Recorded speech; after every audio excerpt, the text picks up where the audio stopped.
It's not looking good. Gamers Table Independent Edition. Did you read the book, Cooking with Craig, Magic with Chris, the game design series, Game On? If you want to help keep us on the air, you want to keep seeing more shows like this, hey, click on the link. It's going to be all throughout the entire show. And go take a check out, see if maybe one of the perks is something that you'd be interested in. Anyone who has donated already, thank you very much, and your money is going to go towards keeping the shows on the air.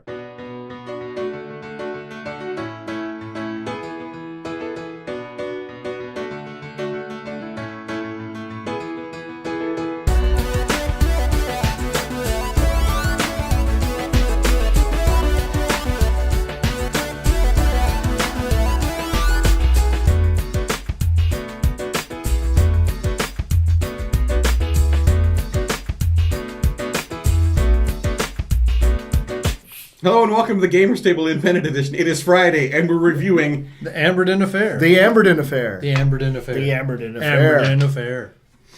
Players. Amberden Affair. Players serve as domestic servants for a grand soiree held in the esteemed Amberden Manor. While busily carrying out orders for 3 distinguished dignitaries, observant footmen will realize that one of their own has malicious objectives that threaten the very lives of the ones they are there to serve. You dirty guys. No, you're the dirty guy. Components. You have a central game board with 4 smaller boards that go around it, making the whole playing area. You have a set of order cards. You have a set of 6 identity cards, one of which is the evil bad dude. You have a stack of item cards. Each player has a token and 3 rumor tokens, and there are 10 time tokens, and the rule book. He's not evil, he's just a miscreant. But he's poisoning people. I think it's a bit more than a miscreant. He's a miscreant imposter, so he's not actually a miscreant. He's an imposter miscreant. Oh, he's imposter. So he's a good... Oh, he's pretending to be a miscreant. Man. Well, why is he poisoning people if he's pretending to be a miscreant? So, first thing I'd like to right off the bat say, the rulebook, while most of the information you need is there, but not all, it's not organized the greatest. As you're looking, like, setup was pretty far in, and it's sort of explaining what a round looks like. I can't play yet. I haven't set it up. Stop telling me how to play it. It's the minor things, but it's not all in order, and some of the things, part of it's here, and then part of it's over there, and if you haven't read the whole rulebook or don't remember all the whole rulebook and are just going on the short port form, this is how the things you can do. It's a little misleading. Hold on a minute here. Just wanted to remind you about the crowdfunding campaign that's going on right now. And I wanted to point out to you that every one of you that is watching this right now gave the minimum pledge of $5. This whole thing would be over. We'd make more than our goal and everything would be great. The shows would be guaranteed to keep going on. So why don't you take a moment to click right here, go to the funding campaign, and donate that minimum $5 amount. It's all it takes to keep this show and the rest of the shows on our channel ongoing for another year.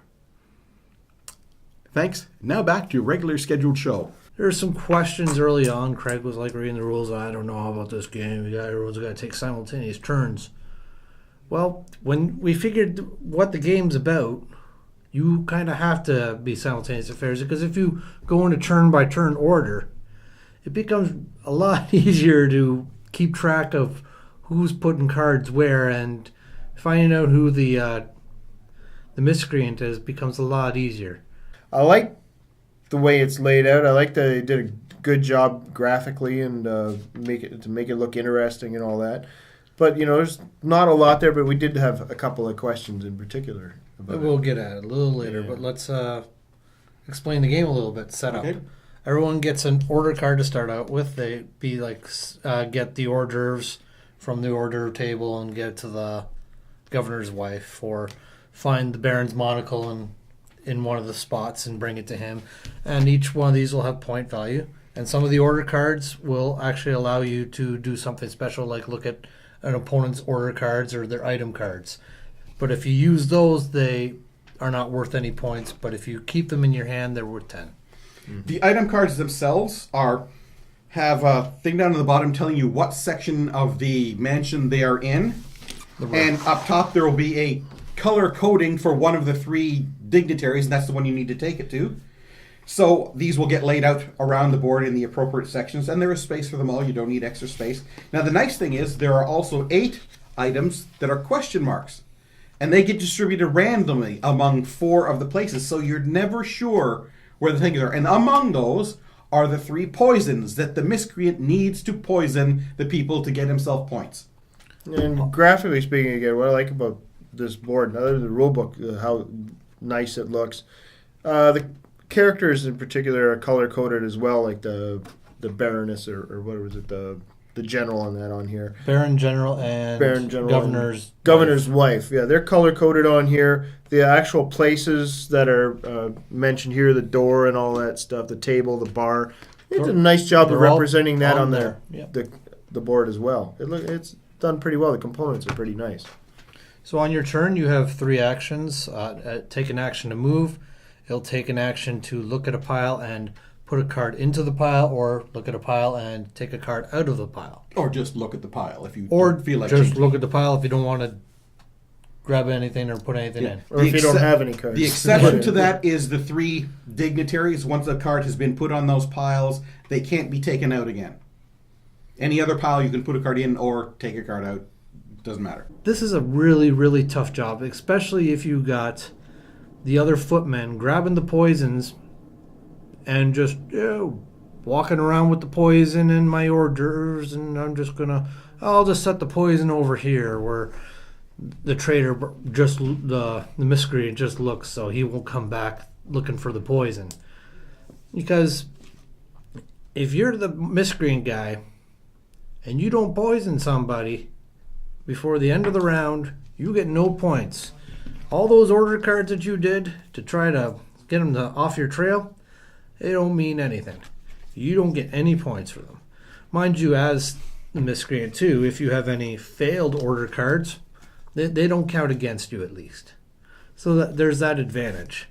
Those dignitaries, the way it reads is they're an item pile, but doesn't actually specifically say that they are an item pile, does it? It doesn't actually ever say that. The rules, the way to describe it is you treat it like one with some exceptions.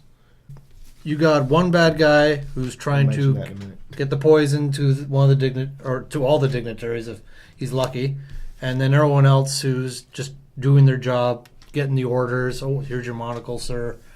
And they're also trying to figure out, hey, wait a minute, somebody's up to something here, and they're trying to figure out, and that's where the rumor thing comes in. The rumor tokens.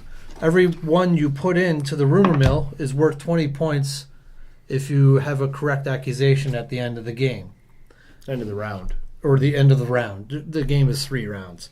So a round will end when all the black tokens come off the time remaining, or in a 3-player game, for example, it would take 6 rumors. And if you guess incorrectly, each token you got in there is minus 10 instead of correct guess for plus 20. But that's a lot of points, and the only reason I would say if you're the miscreant to put your rumor tokens in is to take points away from the guys who are holding back and not putting them in. It's also a good way to force the game. If there's enough in there that you have enough to end it, and you know you've poisoned 2 people, it's like, get in there and not... Or then otherwise, it's like, maybe I won't. Maybe I want the time to run out so they can't accuse me at all. Or you're bluffing at the same time, making it look like you're a good guy. Yeah. When the time gets down to the last round, it does point out in the rules, everybody has the option to, on the last turn, fill up the rumor track if they want to. But if they don't, no guess. And the poisoner gets away with whatever he did. It was a good guy. I took the poison out of the pile, and I put the incorrect poison on a character. So it wasn't the poison that was designated for them, just to keep it away from the bad guy. Keep in mind the rules. It doesn't say in the rule book that you can't do that, but it doesn't say you can do that either. But at the same time, the poisoner can't get a chance to pick it up if it's not in a regular item pile. So it's kind of a loophole there. I don't know what the author intended, but I'm going to guess, and they suggested as well, that you shouldn't be able to do that. Yeah, and thematically, being a footman, you would not bring poison to somebody at all if you're not... Whether it was intended for them or not, yeah. At the end of the round, you're going to go, and first, if there's enough tokens in there, everybody gets to write an accusation down in secret. We were just pointing at each other. You're supposed to write it down in secret, so you can't give anybody any information. And then you reveal, and everybody who got it right, as they said, gets points for rumor tokens, and everybody gets it wrong, loses points. The guy who is actually the bad guy doesn't have any points added or taken away for it. But if you get no tokens into the rumor mill, you're not allowed to make an accusation at all. Then it goes to completed jobs, and you get whatever points are on the job. Any jobs you did not complete are minus 10 points for you. Now, the worst part is the poisoner. If he did not manage to get any poison out, 0 points, his jobs count for nothing, it doesn't matter. He failed, he gets nothing. Too bad for you. But if he even gets one poison out there, he's going to get a lot of points. 40 for 1, 90 for 2, 150 if he manages to get all 3, plus any jobs that he completed. So as the poisoner, you can jump ahead pretty good. It's pretty hard, especially if you got the other guys like, oh, what's this poison doing over here? Oh, I'll just move it over here. Or I'll just pick up this poison and put it over at the doorway for whatever reason. Not that you guys would do that. Yeah, definitely a very good game. And I enjoyed it a lot. I like playing people as much as you're playing the game as well. As you learn this game more, it gets harder and harder to score a lot of points because you're too busy following other people around, trying to see what they're doing, getting more nosy-nelly. What did you put in that pile? Oh.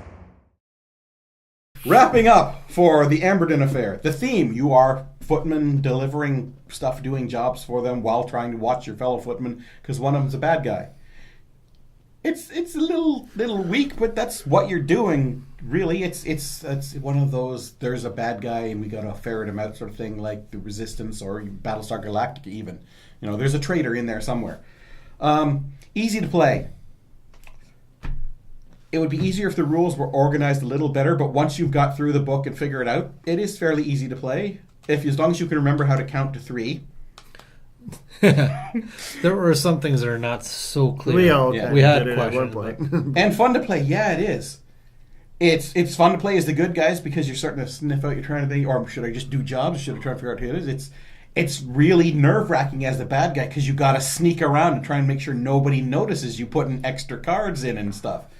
I give the Amberden Affair an 8.5. I think there are, like you said, there's a couple of problems with rules, and I managed to find one out there too, dropping the poison on the wrong person just to keep it away from the bad guy. Bad guy should have an option to pick it up at some point and not get totally hosed out of the mirror. But I think I remember what the thing I wanted to say is you holding back what you're saying, watching what other people do. I think maybe there should be a time limit on a turn or something like that, just so people don't sit there and.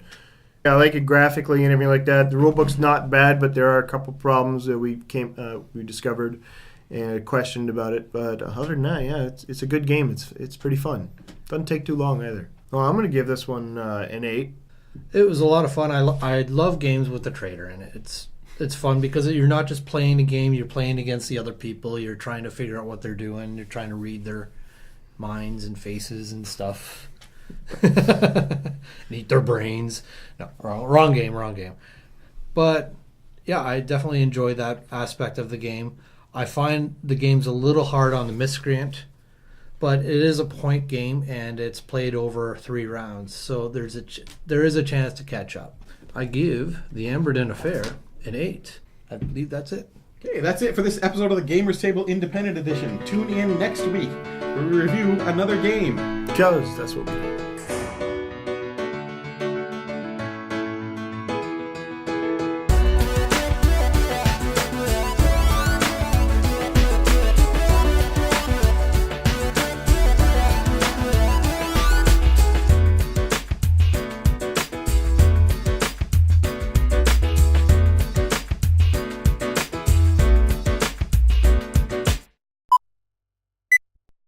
Hello and welcome to the Gamers Table Independent Edition. It is Friday, and we're reviewing...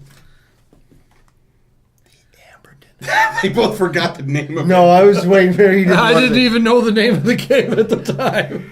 No, it's the Amberden Affair. I was just... Right. I know he's expecting us to do it simultaneously there again, but I was waiting. I was looking to...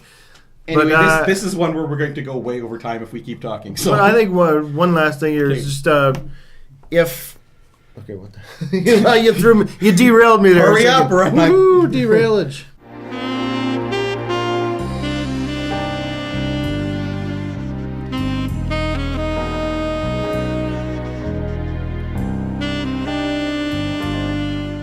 I need your help. My brother. He's missing. Nah, so tell it to the cops, dollface. I've nowhere else to go. So tell me about your brother. He works at the university, doing research for several of the professors. Internet searches for strange happenings. Things of that sort. Strange happenings?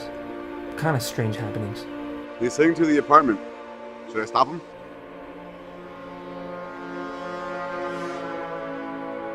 What the hell is this thing? Don't make me come back down here again, Carmichael. You need to back off. Look, Rach, I've got a case. And I need your help. I'm being tailed by lurking strangers and warned off the case by angry cops. He contacted her, just like you said he would. Very well. Perhaps we should lend Mr. Carmichael some assistance ourselves.